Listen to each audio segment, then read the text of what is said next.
trying to stay alive through 365. Here's your look at the McFarlane Toys DC Multiverse Batman Year 1 Gold Label Collection Batman.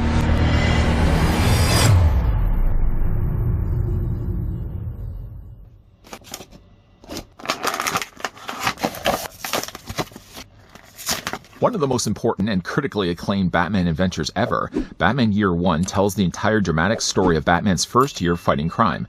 Witness Bruce Wayne's transformation into the Dark Knight as he combats his own demons while struggling to topple the corrupt political system infesting his home. If I didn't know any better, I'd swear for his first year, Batman's sporting a different bod. In fact, actually, I don't recognize the top torso that they've used for this Batman, and maybe while the arms may have been borrowed over from other Batmans before, there's definitely something different about the top of his torso. We're going to talk more about that in a moment. Obviously, I'm also going to get things underway by taking the tape measure of mine and measuring to the very tippy top, the top points of his cowl. While I'm doing this, I actually found this on the Facebook selling group, and I bought this from Popeye the Toy Man. Boop, boop, boop, boop, boop, boop. A name that seems to be making the rounds lately here on this channel. If you certainly would like to check out his wares, you can click the link down below. If we go to the tops of the points on the tops of his cowl, then Batman from his first year is going to stand at 7 inches in height, or about 17.5 centimeters tall. Let's bring in a couple of other examples of the Cape Crusader. Here's what Batman looks like along with the one from Nightfall. Similar size, similar perhaps arms, but there's definitely something very different, more rounded, that they've done for his torso. It doesn't change at all either when we bring the Silver Age release of Batman, because of course it's using the same mold as this one over here. He does seem to have very similar color scheme to the Cowardly Lot Batman, although that's not a Batman that's using the same body at all. Here's also what he looks like, not during his first year, but his first encounter with Spawn. I guess for his first year, Batman travels rather light. In fact, the figure only really comes included with a display stand, a trading card right over here, and a Batarang. The display stand is probably one of the more shinier examples that we've gotten of this same used stand. Has the DC logo branded down below. Walking distance from that, the figure does also have a stand, does have a peg that can plug into either one of Batman's boots. The figure does also come included with the card. Now, I have Year 1 Batman, I think the trade paperback of that. Great story read. If you ever get the chance to kind of want to read the early beginnings of Batman, check out Year 1 Batman. Nice that they actually use the cover art for that, and then on the back of that, his real name obviously is Bruce Wayne. Doesn't really change much at all. But it does at least, though, tell something about his Year 1 adventures. I like that. I like that they chose not just to use the same old go-to read-up, just a generic read of Batman and just how he fights crime in his city of Gotham City. So I like that. I do like that a lot. There's your card right there. I'm going to slide it off to the side, and we'll make then some time spent for looking at the Batarang. Now, the Batarang, unfortunately, still is thick. You can see that it has a ledge outline to it.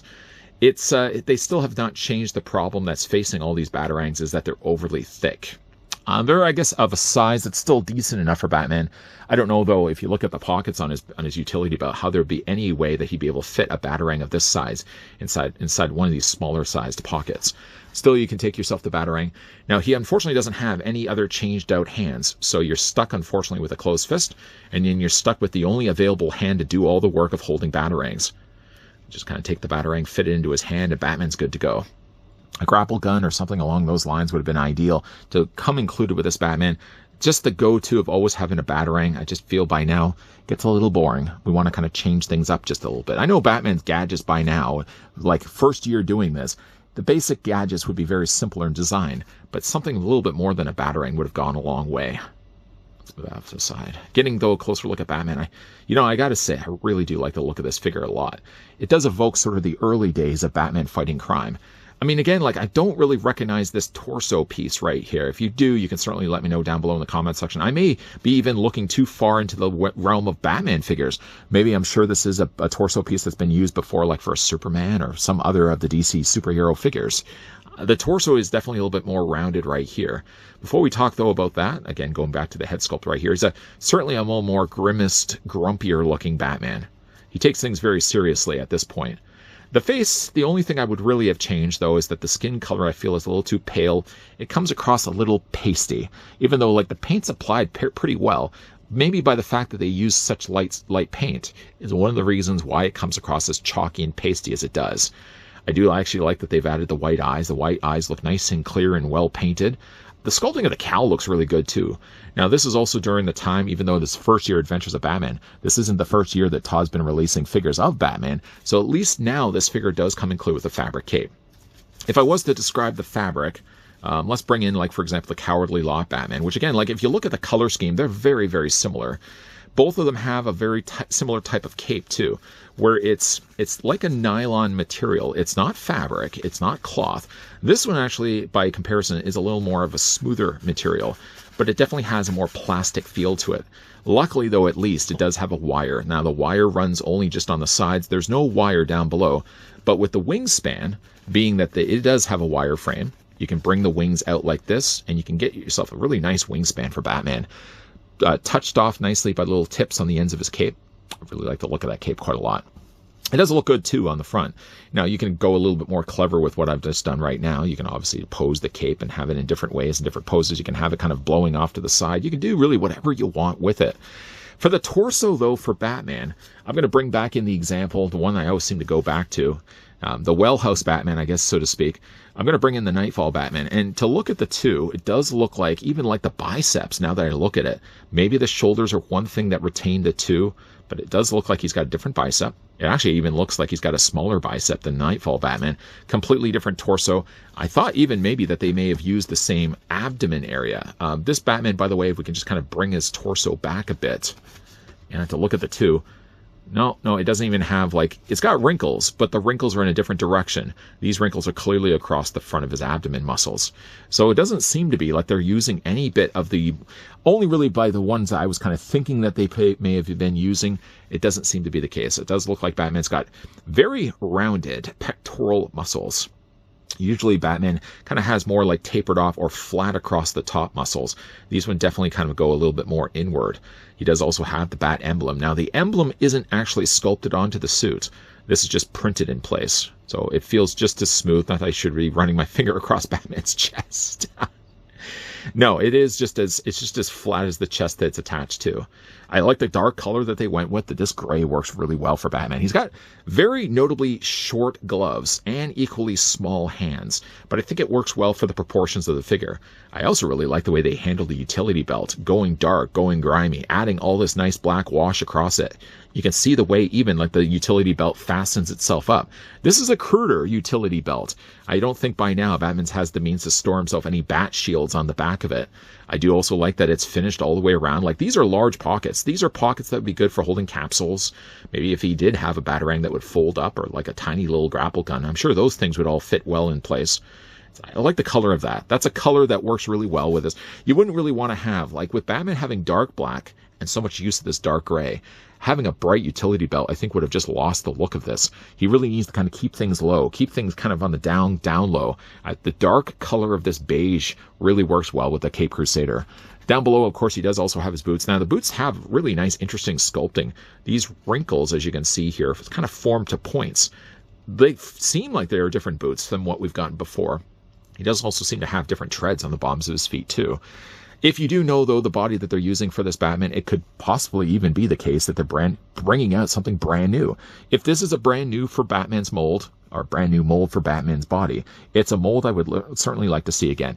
It is, though, a little on the rounder side when it comes to his pecs. I'm not going to spend a whole lot of time, even though I did really spend a fair bit of time talking about the top of Batman's body.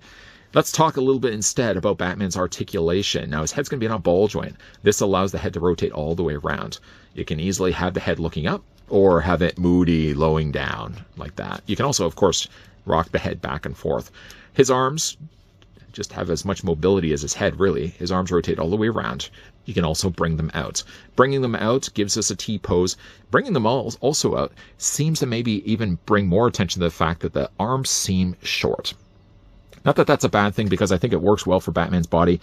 If I could offer any bit of criticism, I would say that maybe Batman's forearms just need to be a little bit longer. Like, if I bring his arms down, I feel like his arms should come to about here.